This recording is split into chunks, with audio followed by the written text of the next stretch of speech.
যারা ভার্সিটিতে মেয়েরা পড়াশোনা করে এর মধ্যে প্রায় 35% মেয়েরা মাদকাসক্ত। আগামীর ভবিষ্যৎ প্রজন্ম তারা এই 65% যে মাদকের সাথে জড়িয়ে যাচ্ছে তারা কারা? তারা কি আপনার সন্তান না? তারা কি আপনার ভাতিজা না? বা তারা কি আপনার প্রতিবেশী না? বা তারা কি আপনার সমাজের কেউ না? যদি আপনার সমাজের কেউ হয়, আপনার প্রতিবেশী হয়, আপনার সন্তান হয়, তো অভিভাবক হিসেবে আপনি কতটুকু দায়িত্ব পালন করলেন আপনার সন্তানকে এই পথ ভোলা হয়ে যাওয়া থেকে পথে ফিরে নিয়ে আসার জন্য? আপনি তো একটু দায়িত্ব পালন করতে পারলেন না।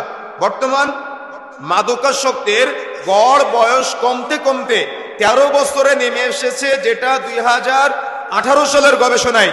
আর 2018 থেকে আজকে 24 সাল পর্যন্ত, তাহলে 2024 সালে আজকে গবেষণা দেখা যায় 2024 সালের মার্চ মাসের গবেষণা দেখা যায় উইকিপিডিয়াতে যে ক্লাস 6-7 এর বাচ্চারা, যাদের বয়স ন্যূনতম দেখা যাচ্ছে বিভিন্ন সময় কম বেশি হতে পারে, তবে উইকিপিডিয়ার গবেষণা অনুযায়ী তাদের প্রায় 9 থেকে 10 বছর বয়সে তারা মাদক সেবনে অভ্যস্ত হচ্ছে।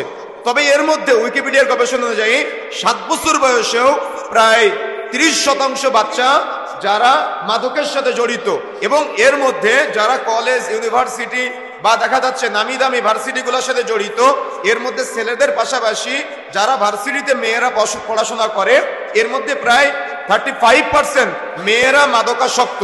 তারা শুধুমাত্র যে সিগারেটে জড়িত এতটুকু না, তারা নানা রকম যত প্রকার একেবারে নিম্নমানের মাদক দ্রব্য আছে এগুলোর সাথে জড়িত। তাহলে এই যে আমাদের আগামী ভবিষ্যৎ প্রজন্ম, তারা আজকে ক্লাস 6-7 থেকে বা দেখা যাচ্ছে তাদের বয়স যখন 7-8 বছর বয়স, তখন থেকে তারা মাদকের সাথে জড়িয়ে যাচ্ছে।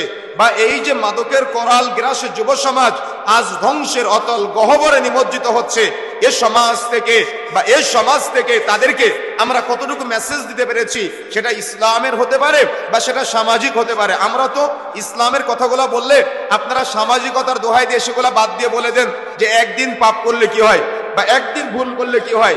এই একটা কথা বলার কারণে আপনার সামনে আপনার সন্তান এই পাপগুলা করতে তার মানে সাহস পায়।